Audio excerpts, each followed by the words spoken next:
Así es, la prevención es lo más importante. Vamos a ahondar aún más con respecto a esta enfermedad tan dolorosa para no solamente los pacientes, sino también para las familiares.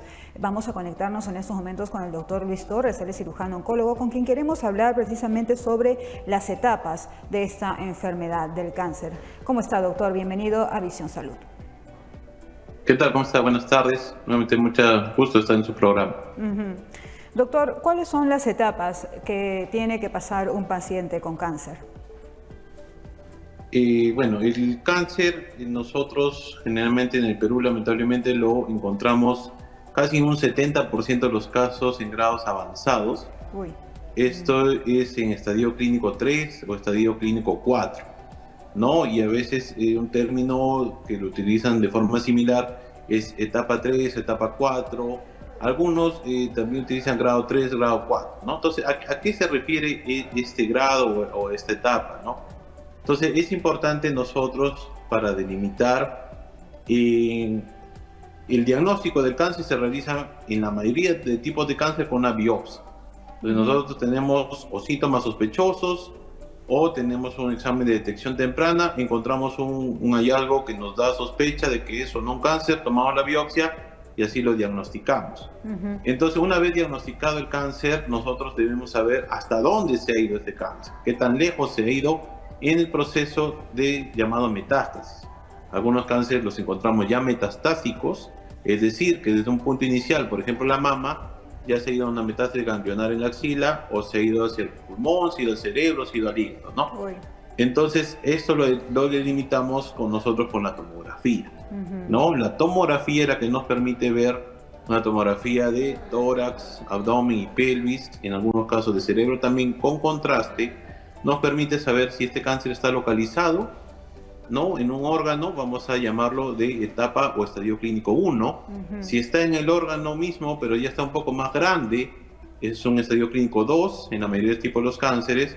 Si ya ha ido a una zona ganglionar, por ejemplo, si tenemos como el mismo ejemplo la mama, ha ido hacia la axila, es un estadio clínico 3. Y si ha ido más allá, por ejemplo, al pulmón o ha ido al hígado, ya es un cáncer que está fuera de una zona local y regional, y es una enfermedad a distancia, eso es un estadio clínico 4, ¿no? Que es el último estadio que tenemos. Bueno, esas son entonces las etapas por las que se pasa, ¿no? Un paciente, dependiendo el diagnóstico que se le pueda dar y en qué estadio del cáncer está. Usted me indicaba que la mayoría, al menos aquí en nuestro país, los cánceres detectados ya están en un estadio 3. Eso es realmente preocupante, ¿no? Porque hay menos probabilidad, me parece, de poder combatirlo. Claro, en cada etapa el porcentaje de sobrevida global, o sea, cuántos años va a vivir el paciente una vez diagnosticado el cáncer, o sobrevida libre de enfermedad, es decir, una vez tratado, cuántos años va a poder vivir sin cáncer. Mientras más avanzado es el estadio clínico, la etapa, más aún o menor es la probabilidad de estos porcentajes, ¿no? Hay mayor mortalidad y mayor porcentaje que ese cáncer, una vez tratado, vuelva a nuestro cuerpo si se encuentra en esta etapa más avanzada. Ahora, hay cánceres que son, o digamos, tumores que son más agresivos que otros. Esto va a depender mucho del organismo de la persona, o qué tipo de cáncer, dependiendo del órgano tal vez. Claro, tenemos, por ejemplo, un cáncer de mama, como ejemplo, que es más frecuente en las mujeres. Hay tipos y subtipos moleculares, por eso es importante hacer siempre las inmunohistoquímicas a las biopsias. Vamos a tener un tipo de mama, por ejemplo, con receptores hormonales, que va a ser un poco menos agresivo, y un tipo de cáncer de mama sin receptores en la célula tumoral hormonales, como estos cánceres llamados triple negativos. Y estos cánceres, entre los dos, el triple negativo es mucho más agresivo. Ahora, si comparamos el cáncer de mama hormonal con un cáncer... Uy, parece que hemos perdido comunicación con el doctor. Nos estaba justamente explicando el tipo de cánceres, en ese caso de mamas, dependiendo su origen, ¿no? Y es que según lo que nos había comentado el doctor Torres, en el Perú muchos de los casos detectados son ya en un estadio bastante preocupante, estadio 3 o 4, y esto es por la falta de prevención, de cultura de prevención que hay en nuestro país. Deberíamos en todo caso poder estar más atentos con nuestra salud, realizar estos exámenes constantes de prevención para precisamente evitar estar en este tipo de etapas. Doctor, ¿qué tal? Ya nos escucha nuevamente. Sí, disculpe, se fue la conexión. Sí, nos explicaba en el caso del cáncer de mama que va a depender mucho del inicio de esta afección, dónde se localiza o cómo nace. Claro, uno de los determinantes de la agresividad es qué tan avanzado se encuentra en el momento del diagnóstico, si ya se encontró en los ganglios, si ya se encontró metastásico en hígado, pulmón, cerebro, va a ser mucho más agresivo. Y otro depende, lo que llamamos nosotros en el cáncer, la biología del tumor. ¿No? La biología del tumor, es decir, un mismo cáncer de páncreas o de mama, en este caso seguimos con el mismo ejemplo en la mama, en una persona va a ser diferente a un cáncer de mama en otra persona, porque puede tener receptores moleculares diferentes.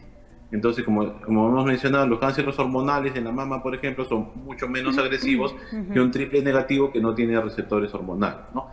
Entre, por ejemplo, mama y páncreas, el cáncer de páncreas es mucho más agresivo que el cáncer de mama hormonal, por ejemplo, ¿no? Tiene mucho mayor mortalidad un cáncer de páncreas.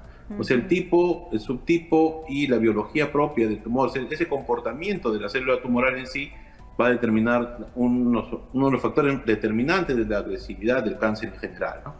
Usted hablaba de que se diagnostican mayormente en un estadio 3, 4. ¿Esto es debido a la falta de información de prevención por parte de la ciudadanía, que no se atiende oportunamente? Claro, uno de los factores es el temor, ¿no?, de la gente a irse a chequear, ¿no? El temor a ser diagnosticado de un cáncer. Otro es la parte de la accesibilidad que tenemos a los servicios de salud de detección temprana. Y otro también es que hay desconocimiento sobre los exámenes que nosotros debemos realizarnos sí o sí a determinada edad, incluso sin síntomas, para encontrar un cáncer pequeño, que es lo que nosotros idealmente buscamos encontrar. Claro, no hay que temer, ¿no? El cáncer tiene cura, sobre todo cuando se diagnostica a tiempo, en un estadio primero. Muchas veces hay personas que han podido, ¿no?, superar esta enfermedad. En todo caso, hacer el llamado también para que se hagan estos chequeos siempre que se pueda, ¿no, doctor? Claro, lo ideal es no temer al diagnóstico oncológico, porque no hay que tener temor, hay que tener respeto y consideración, porque hay que hacerlo a tiempo, hay que hacerlo en lugares de confianza, hay que hacerlo periódicamente, no dejar que pase el tiempo sin nosotros chequearnos, más aún cuando tengamos algún síntoma persistente. Muchos pacientes que vienen y me dicen, doctor, yo tenía pues siempre mi gastritis, ¿no? Y tomaba mi omeprazol, pero ya cuando empezó un poco más a molestarme, a sangrar, por eso vine a mi endoscopía y ya encontraron un cáncer por ahí, ¿no? Sí, pues. Entonces no es lo ideal que se presente así, que el cáncer no se encuentre, sino nosotros buscarlo, nosotros detectarlo a tiempo y tener mejor oportunidad. Ok. Muchas gracias, doctor Torres, por darnos toda esa información. Vamos a estar entonces atentos también a dar la información adecuada a nuestros televidentes de que es oportuno hacerse los exámenes a tiempo para evitar casos mortales, ¿no? Por favor, ¿dónde lo podemos ubicar? Muchas gracias. Ahí tiene mi número de WhatsApp, el 966-46339. ¿No? Ampliamente me pueden escribir, me escribe gente de bastantes partes, incluso del Perú, me escriben pidiendo una segunda opinión, una consulta de qué realizarse, y a veces ya tenemos la teleconsulta. Presencialmente, si tienen algún diagnóstico, también tenemos que evaluar. Como cirujanos nosotros evaluamos las imágenes, evaluamos al paciente y para determinar qué es lo mejor para el paciente al momento de su diagnóstico. Ok, muchas gracias, doctor Torres, que tenga una muy buena tarde. Igualmente, muchas gracias, hasta luego.